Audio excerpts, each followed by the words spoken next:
Women with type 1 diabetes face real disadvantages. Large data reviews show that women with type 1 diabetes have around a 40% higher excess risk of death compared to men with type 1 diabetes, and about twice the excess risk of fatal coronary heart diseases and other vascular events. Many also struggle with hypoglycemia unawareness. In one 2022 study, about 14% of adults with type 1 diabetes had reduced or no warning before a low, which dramatically increases the risk of severe events. And this is what really messes with my head. Despite women representing roughly half of all people with diabetes, they are still often underrepresented in research participation and in leadership or authorship roles, including in the endocrinology and diabetes guidelines. Hi, I'm Sina, a clinical pharmacist, startup founder, and partner to a woman living with type 1 diabetes. Living beside her has taught me something many guidelines quietly gloss over. When hormones hit, monthly cycles, pregnancy and menopause and so on, insulin doesn't behave the same way it does the rest of the time. Well, not like it always behaves how we want it to, but you know what I mean. Sometimes this gets treated like a side note, but it's real and we need to talk about it. So today, we're stripping away the sugarcoating. We're going to show and talk about how female hormones rewrite the rules of type 1 diabetes for a lot of people, a lot of the time. So here's what we're going to try to ask. Why the hell aren't we talking about this more? Okay, timing matters more than people think. It's crucial to understand the timing of the impact. Impact of what, you may ask? The impact of the menstrual cycle. This isn't a background soundtrack. It's more like a monthly glucose remix. Allow me to explain. So, follicular phase, right? The estrogen goes up. I think many of you already know that. No, but what does estrogen actually do? It makes insulin work better.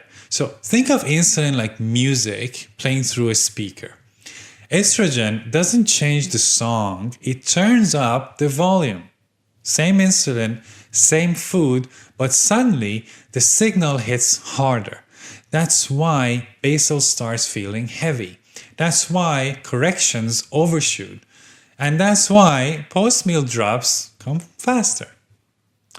And you're left thinking, well, did I overbolus? Did I miscount? What did I do wrong this time? And the answer is, well, nothing, probably. The volume just got turned up without warning. Then comes the luteal phase. The moment progesterone walks in like it owns the place. But now, insulin is talking through noise-canceling headphones. Same setup, same food, same insulin. You inject, you correct, and insulin says, lower the glucose, but your body replies, hey, sorry, I can't hear you. So you negotiate, you escalate, you turn the insulin up, but not because you're reckless, because the signal is being muffled. This isn't in your head, but it's also not perfectly predictable. Not everyone experiences it the same way, and not every cycle behaves the same. A substantial subset of women living with type 1 diabetes report clear glucose shifts across the cycle. Most commonly, higher glucose and insulin resistance in the luteal phase. Some people need meaningful insulin adjustments, sometimes even 10 to 30%. But that's not a rule. It's a range that shows up for some bodies and for some not. And it's just basically not a rough week. It's a hormone-driven recalibration when it happens. And then comes the bleed. Here's the part people don't often talk about enough. Let's break these habits. We need to talk. During the bleeding, hormones drop fast, sometimes unpredictably. As if you didn't already know all that. I visit my family a lot, and my mom sometimes changes the house thermostat 3 times, 4 times, 5 times a day. And here's what typically happens, well, sometimes. In the morning, she turns on the heat. In the afternoon, she turns it off. In the evening, she blasts it again. We're talking about the same house, but the control system just won't sit still. Insulin needs that worked yesterday suddenly don't anymore. Lows can appear out of nowhere, not because you messed up, but because the control system changed the rules again. From an evolutionary standpoint, this could make sense. The body is preparing for a possible pregnancy. Energy availability becomes the priority. From a type 1 standpoint, well, it's quite brutal. Same insulin, same food, but different hormonal environment. Completely different outcome. And that's not poor control. That's endocrinology for you. And here's where things can get even more frustrating, because insulin sensitivity doesn't just affect meals, it affects movement. During higher estrogen phases, exercise can act like a glucose vacuum. You move, glucose drops fast. During progesterone dominant phases, that same workout routine might, barely move glucose at all.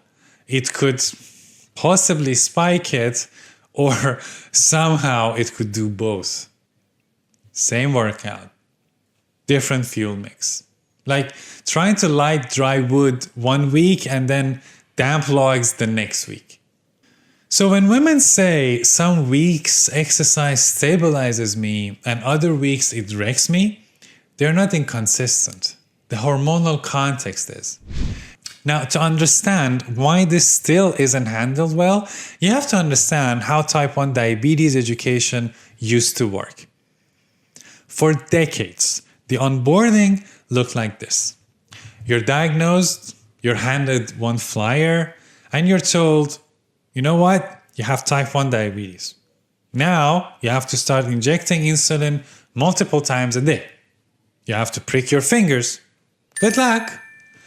And follow-up often meant one endocrinology visit a year, where it will go something like this. Your HbA1c is bad, you're not doing well. Here's another leaflet. See you next year. No physiology, no context, just a number, and in many cases, blame. Yeah, things have improved. In some countries, better than the others. We now have CGMs, pumps, education programs, summer camps. For sure, type 1s who were diagnosed a decade ago, however, had to deal with doctors who were trained at least 3 decades ago. You can imagine the gap and play with these numbers how you wish. The system has definitely evolved. And through evolution, we often create new gaps. Let's talk about that gap for a minute. The independence gap. Today, many children with type 1 grow up under intense and understandable parental protection. Parents count carbs. Parents respond to alarms. Parents panic with every low and run around try to raise it up.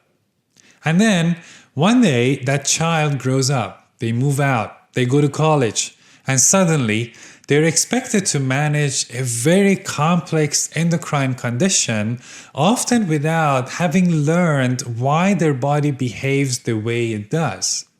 Now, add menstrual cycle, add hormonal swings, add week-to-week insulin variability. What do you think would happen? If you were taught rules without context, this is where confusion turns into self-blame. Now, if you want me to unpack this parent-child dynamic properly, tell me in the comments. We don't talk about it enough, and I think maybe we should. Typically, in clinics and pharmacies, people are often told to watch patterns, adjust intuitively, or just be patient. But guidelines rarely ever give clear, actionable, cycle-specific guidance. Not because this isn't real, but because the evidence base has historically been thin and quite messy. So women are handed tools built for a mix of men and women, with men being much more studied than women, well, at least to a good extent, and then they're blamed when it doesn't fit. I believe what actually helps isn't about biohacking. It's not about perfect graphs, and it's definitely not just track better. Look, here I'm not going to offer you some pills or vitamins or I don't know, some affiliate marketing nonsense. I think what helps, or at least what could help to some extent, is understanding direction, not perfection. For many people, estrogen heavy phases means insulin works more efficiently, so you have higher chances of going low. In progesterone heavy phases, insulin resistance and higher insulin needs are quite typical. So, not exact numbers, no rigid rules, but context. That alone, I believe, can move someone from what am I doing wrong to, oh, this week is probably going to be different. And that matters. So here are some real questions I would like to ask. Why are women expected to adapt to guidelines instead of guidelines adapting to women? Why do we still act like this is a niche when a substantial subset of women living with type 1 diabetes experience cycle-related glucose shifts? In future episodes, we can of course go deeper into pregnancy, hormonal contraception, perimenopause and menopause, PCOS, and what happens when GLP-1s enter this whole already chaotic system. And guys, look, I'm only human. I'm sharing what I've learned. If I got something absolutely wrong, tell me, and I'll make sure to address it in my future videos. Now, if this episode hits something you've lived with, say it in the comments and hit the subscribe button. If you want these topics covered properly, not sugar-coated, not minimized, tell me what we should tackle next. Because this isn't about tracking harder. It's about medicine trying to catch up. And this is no sugarcoating. Thank you for watching.